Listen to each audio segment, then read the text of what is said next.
Alright, doing my little catch-up vid on the Rays recaps. It's a 60-game season, so my goal is to recap every single game, even if I'm late on them. And a couple of these are going to be really late because these games happened at the beginning of a vacation that I took part in, so I wasn't able to even watch these games or listen to them, much less have the time to recap them. So, look, I didn't watch these first couple games here. In fact, I didn't even watch, the replays. I just saw, oh, Rays win, or, oh, Rays lose. I don't really see past that. So I'll do my best to recap it here, but I'm not going to do much feedback because I didn't, actually review these games. Game 2 of the Yankees series. My most recent recap was Game 1 of the 4-game Yankees series. So here's Game 2 of that Yankees series. It was on August 8th, and there was a doubleheader that day. So Game 1 of the doubleheader, the Yankees beat the Rays 8-4. The Rays get 6 hits. Yankees have 11, including 3 home runs, and they end up beating the Rays 8-4. And the series is tied 1-1 after Game 2 out of 4. Now, this was going on at a point in time where the Rays' offense was looking complete garbage, and it was, to me, looking like it was going to stay that way for the whole season, and the Rays were just going to be a bad team from here on out. But, let's move on from here, okay? So, Game 2 of the doubleheader, a.k.a. Game 3 of the 4-game series, the Rays beat the Yankees 5-3. The Yankees actually out-hit the Rays this game 8-5. 5 hits still isn't very much, but if you could score 5 runs, then that's fine. What the Rays' issue leading up to this point was that they could not bring runners home. They could get hits, but they could not bring runners home, and it was super frustrating. So we'll go over a little bit of it, you know what I mean? Bases loaded walk to Tsutsugo, bringing in Austin Meadows. Meadows would then single a couple innings later, bringing in Kiermaier and Adames. Bottom of the 5th, Kevin Smith, our third catcher, would single on a ground ball, scoring Wendell and Choi. That would do it for our scoring. 5-3 is the final on that one. The Rays retake the series lead 2-1.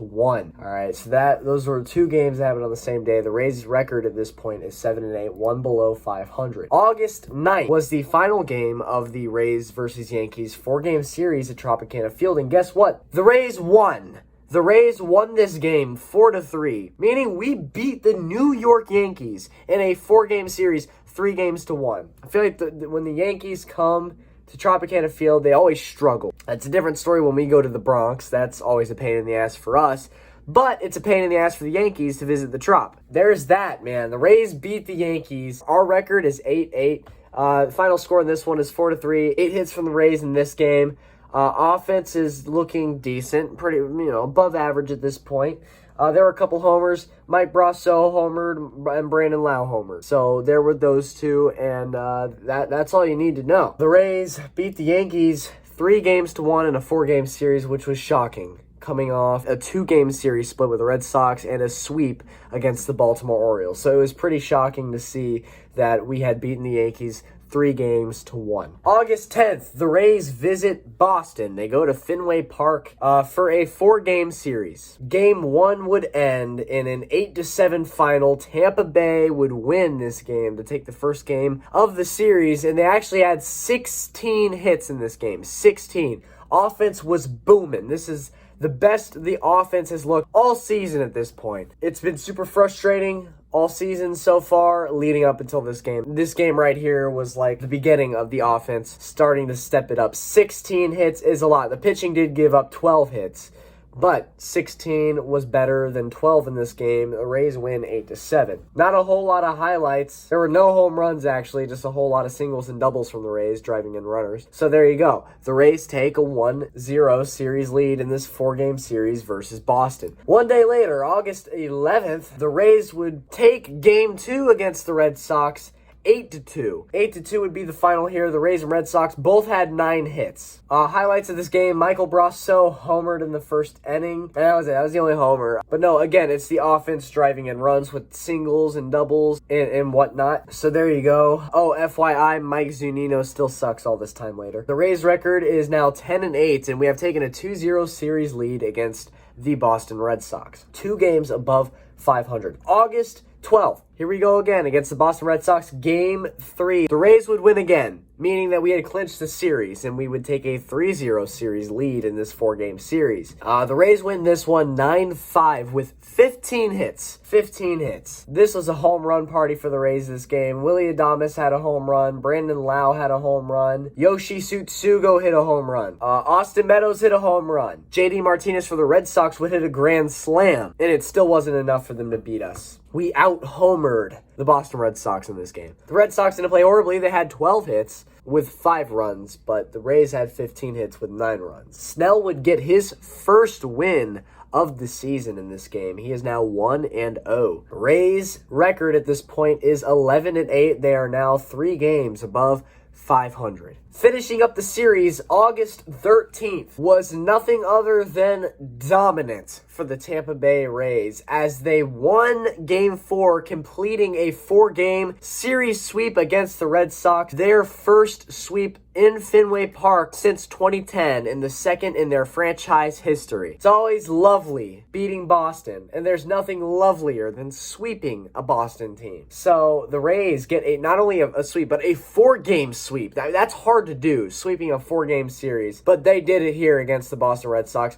Like I said, this was dominant. The Rays had 19 hits, and get this, 17 runs. The final score in this one was 17-8 by the Tampa Bay Rays. So this entire series, the pitching was giving up a lot of hits to the Red Sox, but we were just outscoring the entire way along. But look, that's it for the Red Sox series. I'm going to go over some highlights in this. Hunter Renfroe had a home run in this game. Brandon Lau had a home run in this game. Hunter Renfroe had a second home run in this game. This was a 2-home run game for Renfroe. And then this is just as much of a surprise to me as it is to everybody watching this video, okay? In the top of the 6th inning in this game, Mike Zunino hit a 3-run home run. Mike Zunino did. His second home run of the season, and probably his 4th hit of the season, if I'm being honest. Zunino, he's not a major league player. But I got to give him credit where credit is due. 3-run home run in this game. The Rays were already up 13-5 at this point, so Zunino just made it 16-5. So thank you, Mike Zunino, for further destroying the Red Sox. But that's it for this game. The Rays sweep the Red Sox 4-0. That's incredible for the Tampa Bay Rays here. Rays are now 12-8, 4 games above 500. August 14th, the Rays go to Buffalo to play the Blue Jays. And this is like really the first game that I've watched because this was the first game that was on after my vacation. So I do want to go over this one here. The Rays at this point are on a 6-game win streak. You know it's not going to last forever. The Blue Jays beat the Rays 12-4. Rays only have 5 hits, and they were a couple frustrating. The pitching was really frustrating in this, and I want to talk about that. So, first inning, Brandon Lau homers. Second inning, Brandon Lau singles, driving in Meadows. 3-0 Rays. Tellez homers, 2-run homer, then Biggio homers, and it's 3-3, tied up.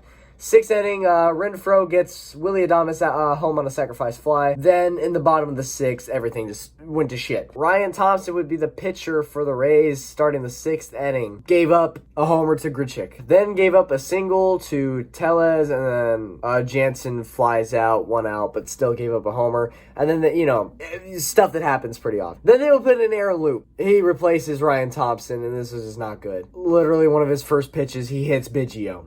And now there's a guy on, 1 out, 1st and 2nd. Then he gave up a homer to Bo Bichette. 3-run homer, Toronto takes a 7-4 lead. Then he gave up another homer to Teoscar Hernandez. And it's 8-4. So thanks to Aaron Loop, he just gave up 4 runs. So it was not good. Aaron Loop, that was awful. And now whenever I see him come in the games, I'm like, oh shit. And that's it. The Rays lose that one. 12-4. That was August 14th. The next day would be August 15th. The Rays would play the Blue Jays again. However, that game got suspended because of rain, and it was continued on August 16th, which is today. That game just ended, so I'm going to do a separate recap on that one. So with that being said, thank you for watching this catch-up recap video. We're talking, this is games 14 through 21, this recap. So I'll see you for game 22, and then game 23 against the Blue Jays actually starts in like 5 minutes. got it out on my TV right now. So I'll try to recap that one if I'm not busy by the end of it. So see you then. This is your favorite Tampa Bay Rays YouTuber on all of YouTube. Peace out.